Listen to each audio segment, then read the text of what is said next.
Selamat datang di channel ini, tempat kita membongkar asal-usul, sejarah berdirinya, dan cerita-cerita legendaris dari berbagai wilayah Nusantara dan dunia, dengan gaya narasi dramatis dan mudah dipahami.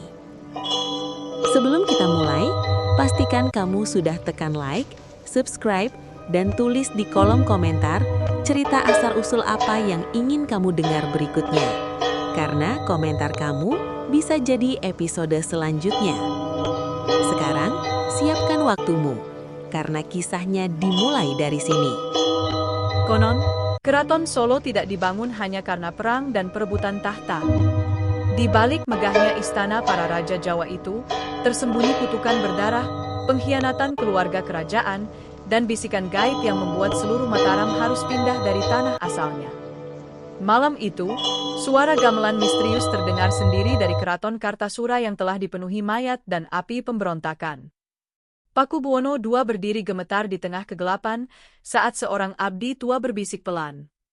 Kanjeng Susuhunan, tanah ini sudah tidak lagi direstui leluhur. Tak ada yang menyangka, keputusan memindahkan kerajaan ke desa Sala akan melahirkan keraton terbesar di tanah Jawa, sekaligus menyimpan rahasia mistis yang dipercaya masih hidup hingga hari ini. Inilah kisah asal-usul Keraton Solo, kerajaan megah yang lahir dari kutukan, darah, dan takdir para leluhur Jawa. Langit malam di atas kerajaan Mataram tampak begitu megah. Bulan purnama menggantung tepat di atas Keraton Kartasura, memantulkan cahaya keemasan di atap-atap pendopo kerajaan. Suara gamelan mengalun lembut dari dalam istana, berpadu dengan aroma dupa dan bunga melati yang memenuhi udara malam. Para abdi dalam berjalan pelan sambil menundukkan kepala, menjaga ketenangan keraton yang selama bertahun-tahun menjadi pusat kekuasaan tanah Jawa. Di balik kemegahan itu, rakyat Mataram percaya kerajaan mereka sedang berada di puncak kejayaan. Pasar-pasar penuh oleh pedagang. Sawah terbentang hijau sejauh mata memandang. Para bangsawan hidup dalam kemewahan, sementara para seniman dan pujangga memenuhi istana dengan karya-karya agung budaya Jawa. Namun malam itu, ada sesuatu yang terasa berbeda. Angin dingin berhembus perlahan melewati lorong-lorong keraton. Obor-obor di dinding bergoyang tanpa arah, seolah ada sosok tak kasat mata yang sedang melintas di antara para penjaga istana. Di dalam ruang pribadinya, Pakubuwono II duduk termenung di depan sebuah lampu minyak kecil. Tatapan sang raja tampak kosong. Di hadapannya terbentang peta wilayah Mataram yang semakin hari semakin dipenuhi konflik. Daerah kekuasaan mulai goyah. Para adipati saling berebut pengaruh. Bisikan pengkhianatan terdengar dari dalam istana sendiri. "Kenapa hati hamba tidak pernah tenang akhir-akhir ini?" bisik Pakubuwono pelan. Seorang abdi dalam tua bernama Kiai Wiryodiningrat berdiri di belakang sang raja sambil menundukkan kepala. "Kanjeng Susuhunan, sejak beberapa bulan terakhir, banyak pertanda buruk muncul di keraton." Pakubuwono II mengangkat wajahnya perlahan. "Pertanda apa?" Saat malam 1 Suro kemarin, gamelan pusaka berbunyi sendiri tanpa ada yang memainkannya. Seketika suasana ruangan menjadi sunyi. Pakubuwono II menggenggam erat sandaran kursinya. Bagi masyarakat Jawa, gamelan pusaka bukan sekadar alat musik. Itu adalah lambang roh penjaga kerajaan. Jika gamelan berbunyi sendiri, artinya leluhur sedang memberi peringatan. Belum sempat sang raja menjawab, suara petir tiba-tiba menggelegar dari langit. Dur, lampu minyak di ruangan langsung padam. Para pengawal di luar istana mulai panik. Angin malam berubah menjadi sangat dingin. Hujan turun deras mengguyur seluruh kawasan keraton. Di tengah kilatan petir, Pakubuwono II melihat sesuatu dari jendela istananya. Sesosok bayangan hitam berdiri di halaman keraton. "Diam! Tak bergerak!" Siapa itu?" teriak sang raja. Para pengawal segera berlari keluar sambil membawa tombak dan obor. Namun anehnya, saat mereka tiba di halaman, sosok itu menghilang begitu saja. Yang tersisa hanyalah bau tanah basah dan suara gamelan samar dari arah pendopo utama. Malam itu, tidak ada seorang pun di Keraton Kartasura yang bisa tidur dengan tenang. Keesokan paginya, kabar buruk datang dari berbagai wilayah Mataram. Beberapa adipati mulai membangkang pada kerajaan. Pajak tidak lagi dikirim ke pusat pemerintahan. Bahkan beberapa bangsawan diam-diam menjalin hubungan dengan VOC Belanda demi mendapatkan kekuasaan lebih besar. keadaan kerajaan mulai retak. Dan Pakubuwono II tahu, ini bukan sekadar konflik biasa. Ada sesuatu yang jauh lebih besar sedang mengintai kerajaan Mataram. Sesuatu yang perlahan akan menghancurkan Kartasura dan mengubah sejarah tanah Jawa untuk selamanya. Hujan masih turun membasahi keraton Kartasura sejak malam penuh pertanda itu. Kabut tipis menyelimuti halaman istana. Pohon-pohon sawo kecik di sekitar pendopo bergoyang perlahan diterpa angin dingin. Para abdi dalam berjalan lebih cepat dari biasanya sambil menundukkan kepala, seolah takut berbicara terlalu keras di dalam lingkungan keraton. Suasana kerajaan berubah mencekam. Di balik dinding-dinding megah istana, bisikan pengkhianatan mulai tumbuh seperti racun yang perlahan menyebar. Pagi itu, Pakubuwono II mengadakan pertemuan rahasia dengan para pejabat kerajaan dan adipati dari berbagai wilayah Mataram. Pendopo utama dipenuhi aroma dupa. Lampu-lampu minyak menyala redup. Para bangsawan duduk bersila dengan wajah tegang. Aku mendengar beberapa wilayah mulai menolak mengirim upeti, ujar Pakubuwono II dengan suara berat. Tak ada yang menjawab. Semua saling menunduk. Sang raja menyapu seluruh wajah yang ada di hadapannya. Namun semakin ia memandang mereka, semakin sulit ia mempercayai siapapun. Apa kalian masih setia pada Mataram? Tanya Pakubuwono tajam. Seorang adipati bernama Tumenggung Jayengrana segera membungkuk. Tentu, Kanjeng Susuhunan. Kami akan tetap menjaga kerajaan. Namun di balik wajah tunduk itu, tersimpan sesuatu yang tidak diketahui sang raja. Malam sebelumnya, Tumenggung Jayengrana diam-diam bertemu utusan VOC Belanda di sebuah rumah tua di pinggir Kartasura. Ruangan itu hanya diterangi satu lilin kecil. Seorang pria Belanda berpakaian hitam duduk sambil tersenyum tipis. Kerajaan kalian sedang lemah, ucap pria VOC itu dalam bahasa Jawa yang kaku. Jayengrana menggertakkan rahangnya. Apa yang kalian inginkan? Pria Belanda itu mengeluarkan kantong kain berisi kepingan emas. Kami hanya ingin membantu, selama kalian mau bekerja sama. Mata Jayengrana perlahan tertuju pada emas-emas itu. VOC tahu satu hal tentang Mataram. Kerajaan besar bisa dihancurkan bukan hanya dengan perang, tetapi juga dengan keserakahan manusia di dalamnya. Sementara itu di keraton, Pakubuwono II mulai merasakan tekanan dari segala arah. Setiap hari laporan pemberontakan terus berdatangan. Beberapa wilayah mulai dikuasai kelompok bersenjata. Para bangsawan saling menuduh satu sama lain. Bahkan para pengawal kerajaan mulai terbagi menjadi kubu-kubu rahasia. Di tengah kekacauan itu, hanya satu orang yang masih dipercaya sang raja. Kiai Wiryodiningrat. Abdi dalam tua itu dikenal sebagai penjaga pusaka sekaligus penasihat spiritual kerajaan. Malam harinya, Pakubuwono II memanggil Kiai Wiryodiningrat ke ruang pribadinya. Aku merasa ada sesuatu yang disembunyikan dariku, ujar sang raja pelan. Kiai Wiryodiningrat terdiam beberapa saat sebelum akhirnya berkata, Kanjeng Susuhunan, kadang musuh paling berbahaya bukan yang datang dari luar tembok kerajaan, tetapi yang duduk makan bersama di dalamnya. Pakubuwono II mengepalkan tangannya. Siapa pengkhianat itu? Saya belum tahu, tapi keraton ini sudah kehilangan ketulusan. Tiba-tiba, brak, pintu ruangan terbuka sendiri diterpa angin keras. Api lampu minyak langsung bergoyang liar. Bersamaan dengan itu, terdengar suara gamelan dari arah pendopo utama. Pelan, namun sangat jelas. Ting, ting, ting. Padahal malam itu tidak ada seorang pun yang memainkan gamelan kerajaan.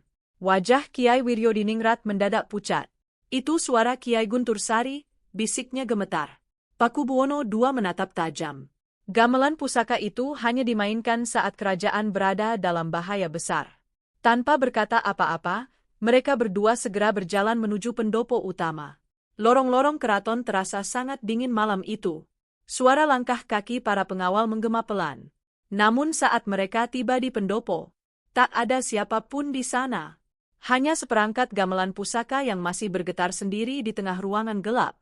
Dan di lantai pendopo, terlihat bekas telapak kaki berlumpur mengarah ke singgasana kerajaan. Pakubuwono II merasakan dadanya sesak. Untuk pertama kalinya, ia mulai percaya bahwa keraton Kartasura benar-benar sedang berada di ambang kehancuran. Fajar belum sepenuhnya muncul ketika suara genderang perang mengguncang keraton Kartasura. Dum, bum, dum. Suara itu memecah kesunyian pagi dan membuat seluruh penghuni keraton terbangun dalam kepanikan. Para pengawal berlari menuju gerbang utama sambil membawa tombak dan keris.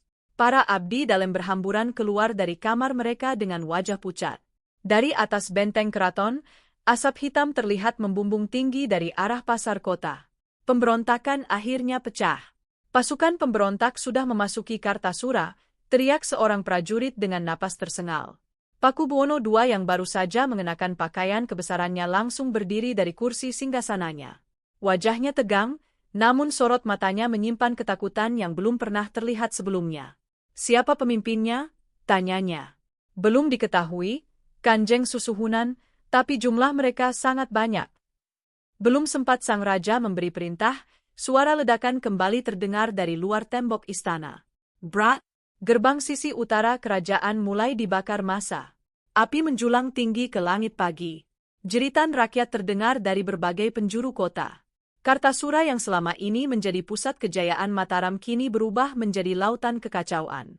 Di luar keraton, para pemberontak menyerang tanpa ampun. Rumah-rumah bangsawan dijarah. Prajurit kerajaan bertempur mati-matian di jalanan sempit yang dipenuhi asap dan darah. Namun yang paling menyakitkan, sebagian pengawal kerajaan ternyata ikut berkhianat. Mereka membuka jalan bagi kelompok pemberontak untuk memasuki kawasan istana. Kita dikhianati, bisik Pakubuwono II pelan. Tangannya gemetar saat memegang gagang keris pusaka. Kiai Wiryodiningrat segera mendekat. Kanjeng Susuhunan, kita harus pergi sekarang. Aku tidak akan meninggalkan keraton. Kalau Gusti tetap di sini, Mataram akan kehilangan rajanya. Suara benturan senjata semakin dekat. Para prajurit yang tersisa mulai terdesak mundur ke halaman utama istana. Di tengah kekacauan itu, langit mendadak berubah gelap. Awan hitam menggulung di atas Kartasura. Angin berhembus sangat kencang hingga obor-obor kerajaan padam satu persatu. Lalu, terdengar suara gamelan pusaka kembali berbunyi sendiri. Ting, tong, ting. Suara itu terdengar pelan namun menyeramkan, seolah menjadi ratapan bagi kehancuran kerajaan. Para abdi dalam langsung bersujud ketakutan. Itu pertanda buruk, gumam mereka. Pakubuwono II memandang pendopo utama dengan napas berat. Untuk sesaat, ia merasa melihat bayangan hitam berdiri di dekat singgasana kerajaan. Diam, mengawasi kehancuran Kartasura. Leluhur telah meninggalkan tempat ini, bisik Kiai Wiryodiningrat lirih. Tiba-tiba, brah, pintu utama pendopo dihantam dari luar. Para pemberontak berhasil masuk ke dalam kompleks keraton. Bunuh pengkhianat kerajaan, teriak seseorang. Situasi berubah kacau. Pertempuran pecah di dalam istana. Darah mengalir di lantai marmer keraton. Tombak dan keris saling beradu. Jeritan prajurit menggema di setiap lorong. Pakubuwono II akhirnya sadar. Kartasura sudah tidak bisa diselamatkan lagi. Dengan pengawalan beberapa prajurit setia, sang raja terpaksa melarikan diri melalui lorong belakang keraton yang gelap dan sempit. Hujan turun deras saat mereka keluar dari istana. Dari kejauhan, Pakubuwono II menoleh untuk terakhir kalinya. Keraton Kartasura terbakar. Api merah menjulang tinggi menelan bangunan yang selama ini menjadi lambang kekuasaan Mataram. Air mata perlahan jatuh dari mata sang raja. Bukan hanya karena kehilangan istana, tetapi karena ia merasa telah gagal menjaga warisan leluhurnya. Di tengah suara hujan dan api yang berkobar, Kiai Wiryodiningrat berkata pelan, "Kanjeng Susuhunan, ini belum akhir." Pakubuwono II menatapnya lemah. Kartasura telah jatuh. Benar, jawab sang abdi tua. Tapi mungkin, kehancuran ini adalah jalan menuju lahirnya kerajaan baru. Sang raja terdiam. Sementara di belakang mereka, Keraton Kartasura terus terbakar dalam malam penuh darah dan pengkhianatan. Hujan berhenti menjelang dini hari. Namun asap hitam masih menggantung di langit Kartasura seperti bayangan kematian yang belum pergi. Bau kayu terbakar bercampur darah memenuhi udara. Jalan-jalan kerajaan yang dulu ramai kini berubah sunyi dan dipenuhi puing-puing kehancuran. Keraton Kartasura telah jatuh. Pakubuwono II bersembunyi sementara di sebuah pesanggerahan tua di pinggir hutan bersama para pengawal setia dan beberapa abdi dalem yang berhasil selamat. Wajah sang raja terlihat jauh lebih tua hanya dalam satu malam. Tak ada lagi kemegahan. Tak ada lagi suara tawa para bangsawan. Yang tersisa hanyalah rasa malu, marah, dan ketakutan. Di dalam ruangan sederhana yang hanya diterangi lampu minyak kecil, Pakubuwono II duduk diam sambil memandangi keris pusaka di tangannya. Aku gagal menjaga Mataram, ucapnya lirih. Kiai Wiryodiningrat yang duduk di dekat pintu perlahan menggeleng. Bukan Gusti yang gagal. Lalu siapa? Keserakahan manusialah yang menghancurkan Kartasura. Suasana kembali sunyi. Dari luar terdengar suara burung hantu bersahut-sahutan di tengah kabut malam. Malam berikutnya, beberapa prajurit kerajaan yang kembali ke Kartasura mulai membawa cerita aneh. Mereka mengaku mendengar suara gamelan dari dalam keraton yang sudah kosong. Padahal tidak ada seorang pun di sana. Bahkan beberapa penjaga melihat bayangan perempuan berambut panjang berjalan di lorong istana sambil membawa bunga melati. Siapa perempuan itu? Tanya Pakubuwono II pelan. Tak ada yang bisa menjawab. Namun bagi orang-orang tua di Mataram, kemunculan sosok misterius di keraton sering dianggap sebagai pertanda bahwa tempat itu sudah tidak lagi suci. Keesokan harinya, Pakubuwono II memutuskan kembali ke Kartasura secara diam-diam. Ia ingin melihat sendiri keadaan keratonnya. Langit mendung saat rombongan kecil kerajaan memasuki gerbang istana yang hangus terbakar. Tiang-tiang pendopo roboh. Dinding-dinding hitam dipenuhi bekas api. Abu beterbangan tertiup angin. Suasana terasa sangat dingin. Padahal matahari masih tinggi. Pakubuwono II berjalan perlahan melewati lorong-lorong istana yang dulu penuh kemewahan. Kini tempat itu hanya dipenuhi kesunyian. Tiba-tiba, ting, tong, ting, suara gamelan kembali terdengar. Semua prajurit langsung berhenti. Wajah mereka pucat. Itu dari pendopo utama, bisik seorang pengawal. Pakubuwono II memberanikan diri berjalan menuju sumber suara. Langkahnya menggema pelan di lantai batu yang retak. Saat tiba di pendopo, tak ada siapapun di sana. Namun seperangkat gamelan pusaka di tengah ruangan bergerak sendiri. Palu gamelan terangkat perlahan. Lalu memukul bilah perunggu tanpa disentuh tangan manusia. Ting, tong, angin dingin tiba-tiba berembus sangat kencang. Lampu obor padam bersamaan. Dan di balik gelapnya pendopo, Pakubuwono II melihat sosok hitam duduk di singgasananya. Matanya merah menyala. Sang raja mundur beberapa langkah. "Siapa kau?" teriaknya. Namun sosok itu perlahan menghilang seperti asap. Yang tersisa hanya suara tawa samar bercampur gema gamelan yang membuat bulu kuduk berdiri. Kiai Wiryodiningrat segera menarik sang raja keluar dari pendopo. "Kita harus pergi sekarang." "Apa itu tadi?" tanya Pakubuwono dengan napas gemetar. Abdi tua itu menunduk dalam. "Keraton ini sudah terkena kutukan." Pakubuwono II terdiam. Kutukan akibat darah, pengkhianatan, dan keserakahan manusia. Petir tiba-tiba menyambar langit Kartasura.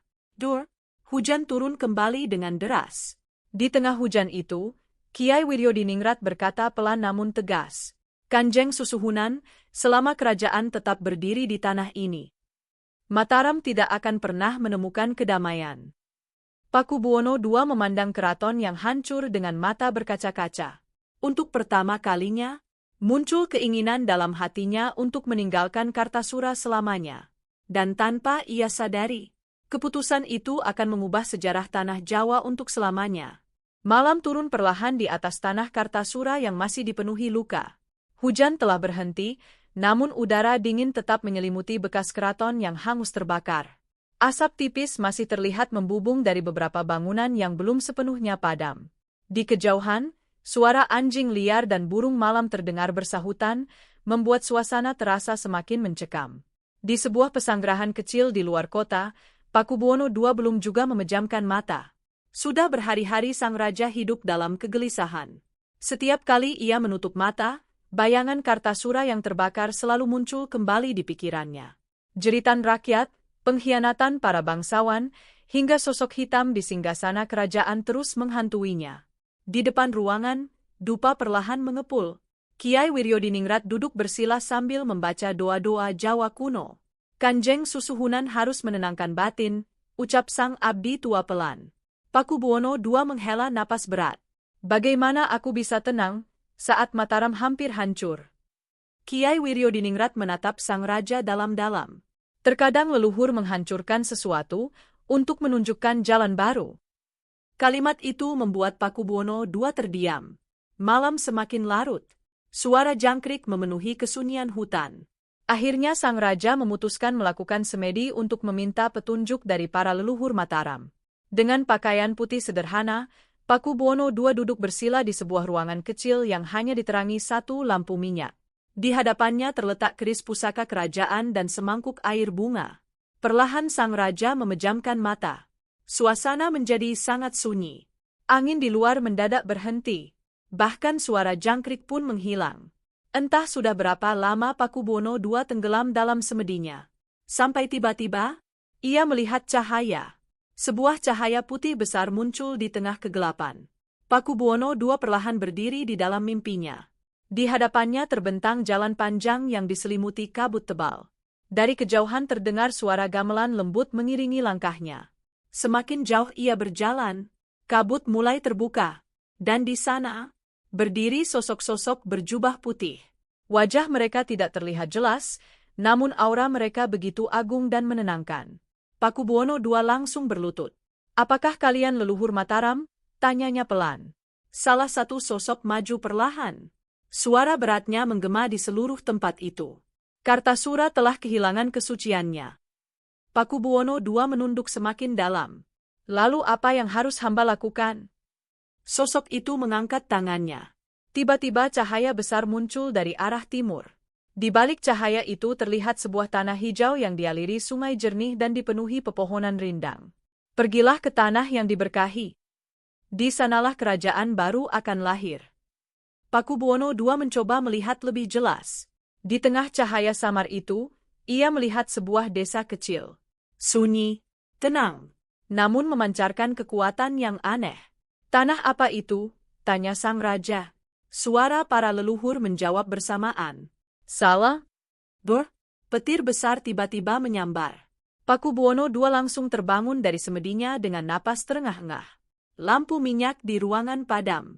Angin malam bertiup sangat kencang. Kiai Wiryodiningrat segera masuk ke dalam ruangan. "Kanjeng Susuhunan." Pakubuwono II memandang abdi tuanya dengan wajah pucat. "Aku melihat mereka." "Siapa?" "Para leluhur." Ruangan mendadak sunyi. Dengan suara gemetar, Pakubuwono II menceritakan seluruh mimpinya.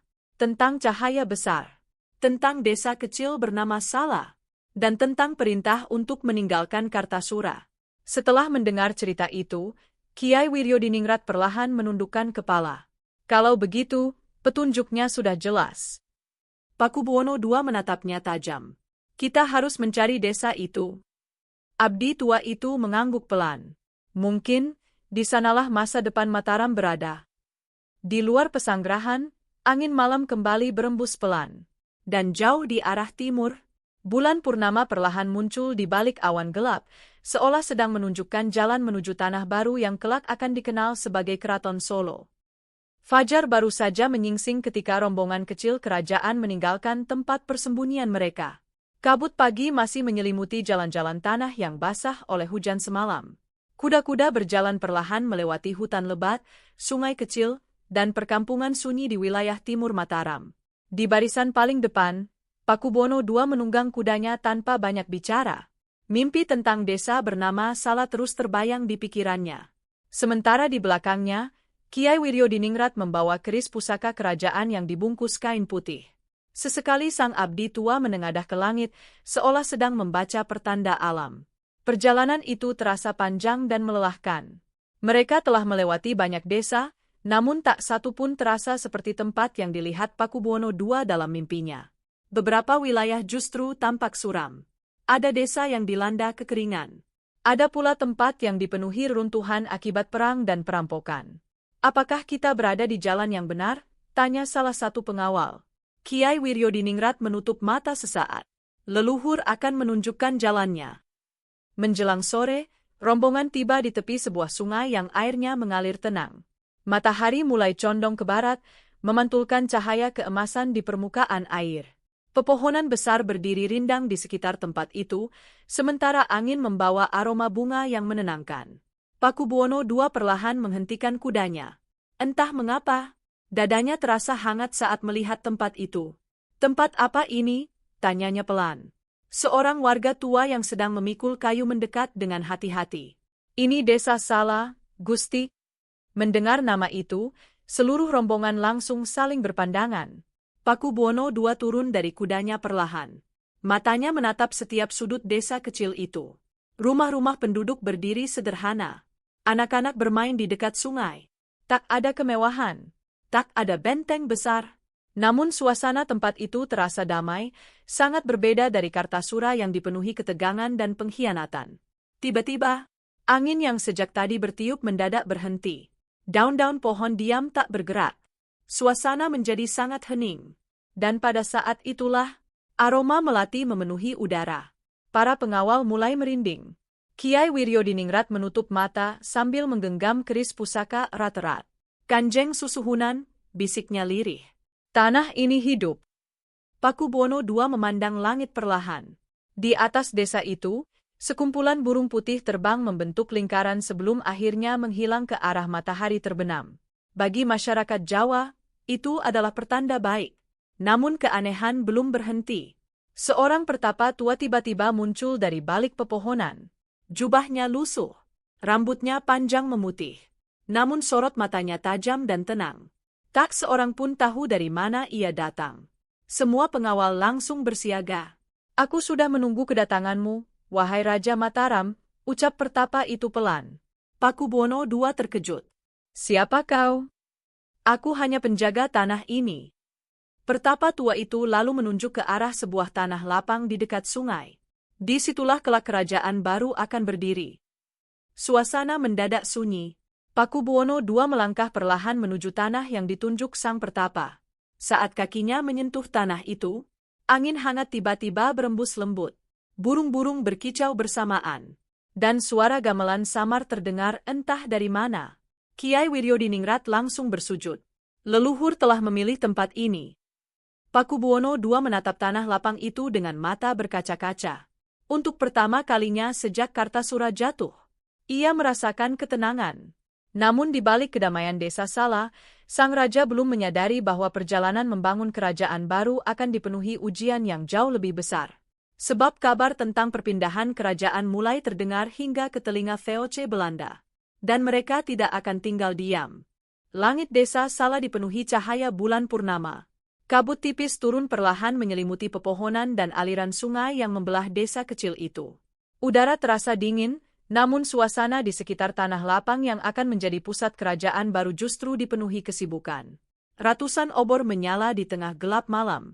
Para abdi dalam berjalan mondar-mandir mempersiapkan ritual besar yang belum pernah dilakukan sebelumnya dalam sejarah Mataram. Pakubuwono II akhirnya mengambil keputusan.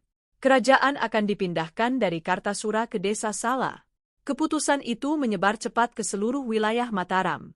Sebagian rakyat menyambutnya dengan harapan baru. Namun sebagian lainnya merasa takut.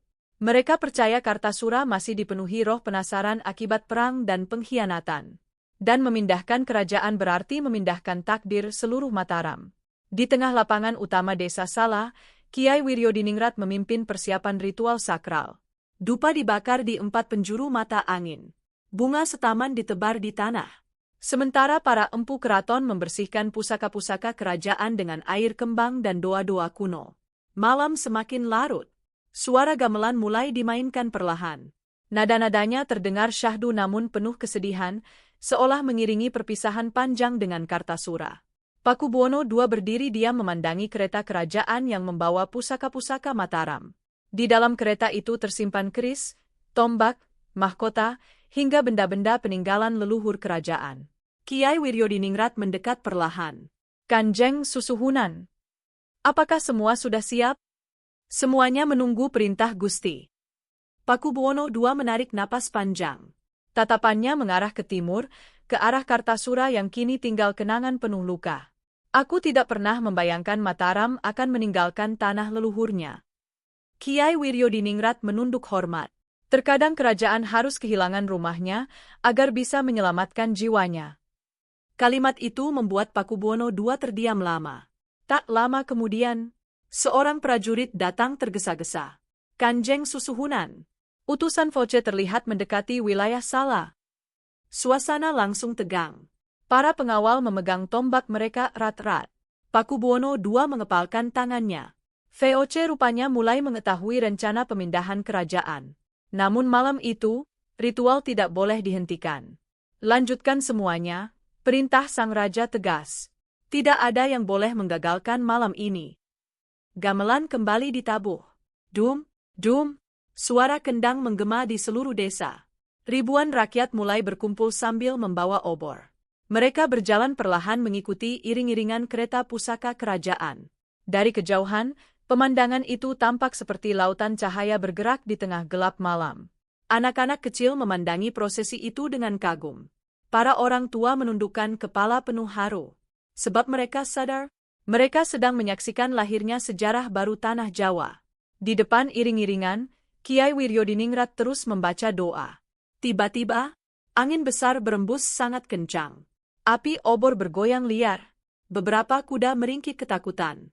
Dan dari arah hutan, terdengar suara gamelan samar yang bukan berasal dari rombongan kerajaan. Ting, tong, ting, para warga langsung saling berpandangan ketakutan. Itu suara dari Kartasura, bisik seseorang. Pakubuwono II menghentikan langkahnya. Bulu kuduknya meremang. Suara itu terdengar seperti ratapan panjang yang mengikuti perpindahan kerajaan. Kiai Wiryodiningrat segera menancapkan tongkat kayunya ke tanah. Wahai leluhur Mataram, ucapnya keras. Malam ini kami memohon restu untuk memulai kehidupan baru. Sesaat setelah doa itu selesai, angin tiba-tiba berhenti. Suasana kembali tenang. Bulan purnama bersinar terang tepat di atas desa Sala. Dan anehnya, aroma bunga melati kembali memenuhi udara malam. Pakubuwono II memejamkan mata perlahan. Di dalam hatinya, ia merasa para leluhur akhirnya menerima keputusan ini. Malam itu, dengan iringan gamelan, doa-doa kuno, dan ribuan obor yang menyala di bawah langit Jawa, Kerajaan Mataram resmi meninggalkan Kartasura, menuju tanah baru yang kelak akan dikenal sebagai Keraton Surakarta Hadiningrat. Pagi pertama di desa Sala terasa berbeda. Kabut tipis masih menggantung di antara pepohonan ketika matahari perlahan muncul dari ufuk timur. Cahaya keemasannya menyinari tanah lapang yang semalam menjadi tempat ritual pemindahan kerajaan. Kini, tanah itu bukan lagi sekadar desa kecil. Di sanalah pusat baru Mataram akan dibangun. Pakubuwono II berdiri di atas sebuah bukit kecil sambil memandangi para pekerja yang mulai memenuhi kawasan itu sejak subuh. Ribuan rakyat datang dari berbagai wilayah membawa kayu, batu, bambu, dan peralatan sederhana. Semua orang bekerja dengan semangat yang sama, membangun harapan baru. Namun pembangunan keraton tidak dilakukan sembarangan. Bagi masyarakat Jawa, keraton bukan hanya tempat tinggal raja. Keraton adalah pusat keseimbangan antara manusia, alam, dan leluhur. Karena itu, sebelum satu batu pun diletakkan, Kiai Wiryodiningrat memimpin ritual penentuan arah dan pondasi kerajaan. Di tengah tanah lapang, sesajen diletakkan di 4 penjuru mata angin. Bunga setaman ditebar perlahan. Asap dupa membumbung ke udara pagi. Para abdi dalam duduk bersila sambil melantunkan doa-doa Jawa kuno. Pakubuwono II melangkah maju membawa kendi berisi air suci dari mata air keramat. Hari ini, ucap sang raja dengan suara berat namun tenang. Kita tidak hanya membangun istana. Kita sedang membangun masa depan Mataram. Seluruh rakyat menundukkan kepala.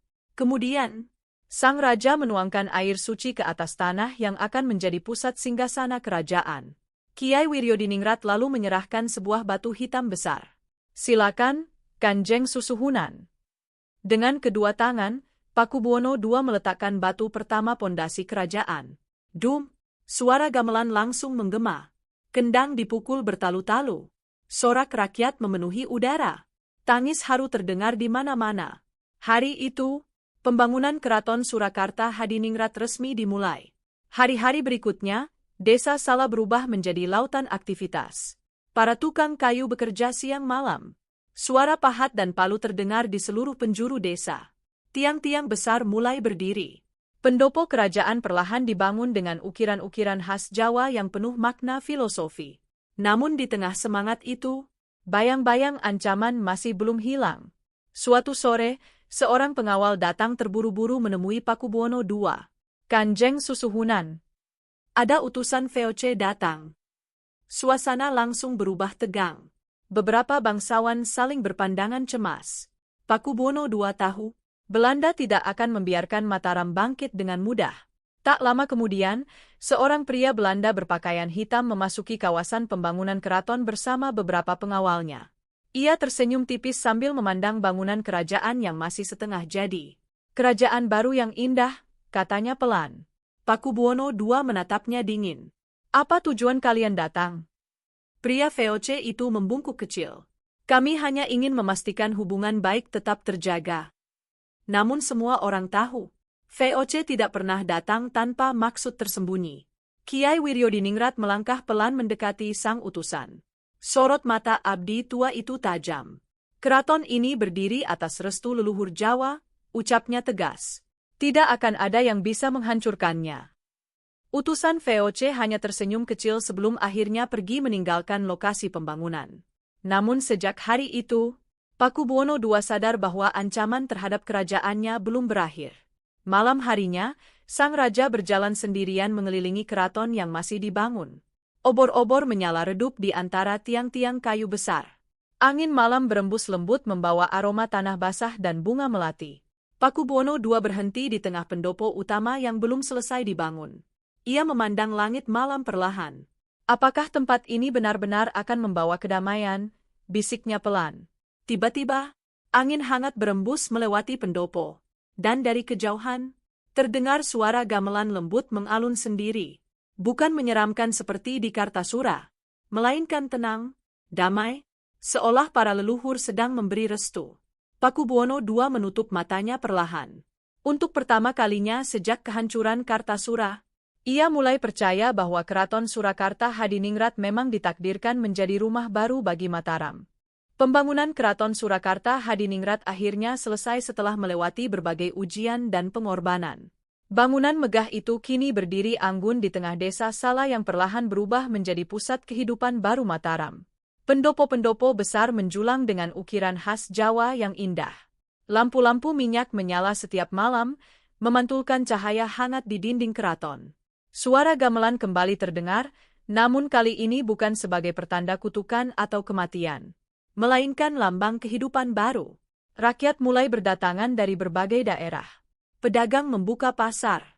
Seniman dan pujangga memenuhi lingkungan keraton. Para penari mulai berlatih tarian sakral di bawah arahan para guru kerajaan. Perlahan, Surakarta berubah menjadi pusat budaya Jawa yang hidup. Suatu malam, Pakubuwono II duduk di pendopo utama sambil memandangi latihan tari bedhaya yang dilakukan para penari keraton. Gerakan mereka lembut dan anggun. Tabuhan gamelan mengalun pelan memenuhi udara malam. Di samping sang raja, Kiai Wiryodiningrat tersenyum kecil. Keraton ini mulai menemukan jiwanya, Kanjeng Susuhunan. Pakubuwono II mengangguk perlahan. "Dulu aku takut kerajaan ini hanya akan menjadi bayangan dari Kartasura. Tapi sekarang aku melihat harapan baru. Bukan hanya bangunan keraton yang tumbuh. Tradisi-tradisi baru mulai lahir di Surakarta. Upacara adat digelar dengan penuh penghormatan kepada leluhur. Batik berkembang menjadi simbol kebesaran kerajaan. Para empu menciptakan keris-keris baru yang dipercaya membawa perlindungan bagi rakyat. Bahkan suara gamelan Surakarta mulai dikenal berbeda. Lebih halus, lebih tenang. Seolah mencerminkan perjalanan panjang Mataram yang penuh luka. Namun di balik kemegahan budaya itu, bayangan konflik politik masih belum sepenuhnya hilang. VOC terus mengirim utusan dan mencoba memengaruhi para bangsawan kerajaan. Beberapa pejabat mulai kembali tergoda oleh kekuasaan dan emas Belanda. Pakubuwono II menyadari satu hal penting. Musuh terbesar kerajaan bukan hanya penjajah dari luar, tetapi juga nafsu manusia di dalamnya. Suatu malam, sang raja mengumpulkan para pangeran dan bangsawan di pendopo kerajaan. Suasana sangat hening. Api obor bergoyang pelan tertiup angin malam. Pakubuwono II berdiri sambil memegang keris pusaka. "Mataram hampir hancur karena pengkhianatan," ucapnya tegas. "Jangan biarkan Surakarta mengalami nasib yang sama." Semua bangsawan menundukkan kepala. Kekuasaan bisa direbut. Harta bisa hilang. Tapi budaya dan kehormatan leluhur harus tetap dijaga. Kata-kata itu menggema di seluruh pendopo.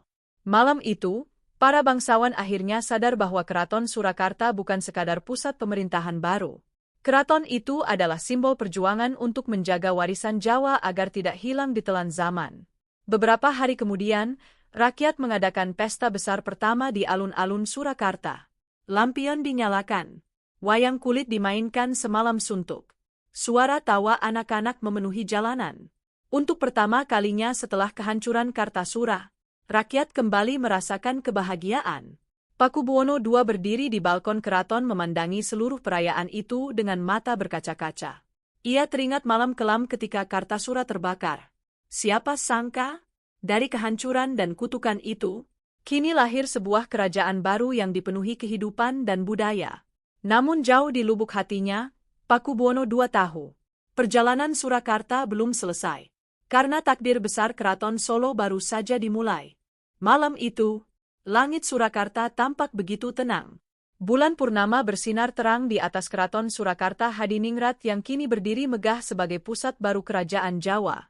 Angin malam berembus lembut melewati pendopo, membawa suara gamelan yang dimainkan perlahan dari dalam keraton. Suasana terasa damai. Sangat berbeda dengan malam-malam penuh darah dan api saat Kartasura runtuh bertahun-tahun lalu. Di salah satu pendopo utama, Pakubuwono II duduk sendirian memandangi halaman keraton yang diterangi cahaya obor.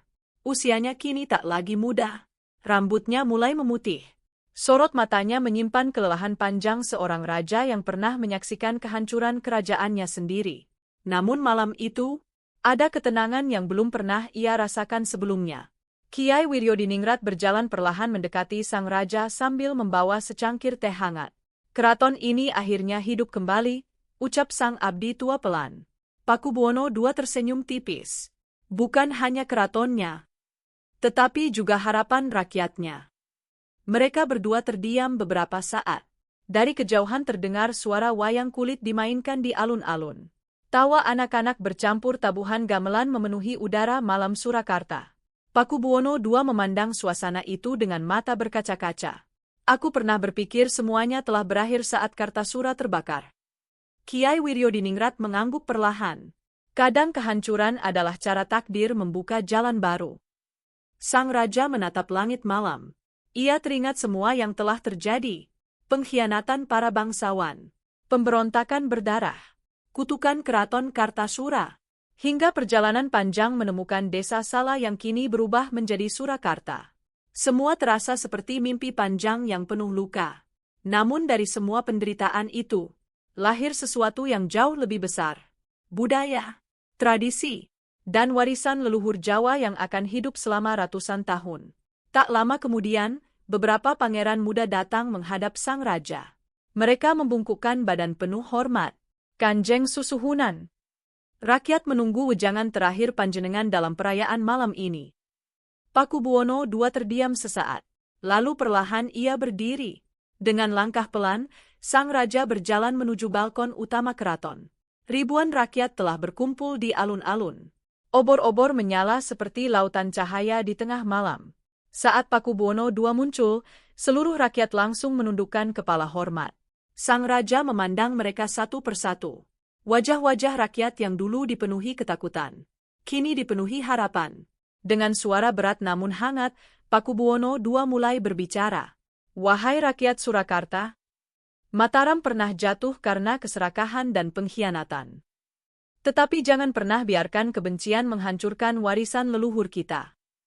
Suasana menjadi sangat hening. Kekuasaan tidak akan abadi. Tahta bisa hilang, namun budaya, kehormatan, dan jati diri Jawa harus tetap hidup sampai kapanpun. Beberapa rakyat mulai menangis haru. Pakubuwono II melanjutkan, jagalah keraton ini. Bukan hanya sebagai istana raja, tetapi sebagai rumah bagi jiwa dan budaya tanah Jawa. Sesaat setelah kata-kata itu selesai, angin malam berembus lembut melewati alun-alun. Suara gamelan mengalun pelan, dan aroma bunga melati kembali memenuhi udara. Kiai Wiryodiningrat menundukkan kepala dalam-dalam. Ia tahu, para leluhur sedang hadir menyaksikan malam itu. Pakubuwono II memandang keraton Surakarta Hadiningrat untuk terakhir kalinya dengan senyum tipis di wajahnya. Keraton yang lahir dari kehancuran, kini menjadi simbol kebesaran budaya Jawa. Dan sejak malam itu, Nama Solo atau Surakarta akan terus hidup dalam sejarah Nusantara. Bukan hanya sebagai kota kerajaan, tetapi sebagai warisan abadi tanah Jawa yang menyimpan cerita tentang kutukan, perjuangan, pengkhianatan, dan harapan yang tak pernah mati. Begitulah kisah lahirnya Keraton Solo, sebuah kerajaan yang tidak dibangun dengan ketenangan, melainkan lahir dari api peperangan, pengkhianatan, dan pertanda gaib para leluhur Jawa. Dari runtuhnya Kartasura, hingga berdirinya Keraton Surakarta Hadiningrat, sejarah membuktikan bahwa sebuah kerajaan bisa hancur oleh keserakahan manusia. Namun budaya, kehormatan, dan warisan leluhur akan selalu menemukan jalannya untuk hidup kembali. Hingga hari ini, Keraton Solo masih berdiri megah di tanah Jawa. Dan banyak orang percaya, saat malam-malam tertentu tiba, suara gamelan mistis dari masa lalu masih terdengar pelan di sudut-sudut keraton. Seolah para leluhur belum pernah benar-benar pergi. Terima kasih sudah mengikuti kisah asal-usul Keraton Solo.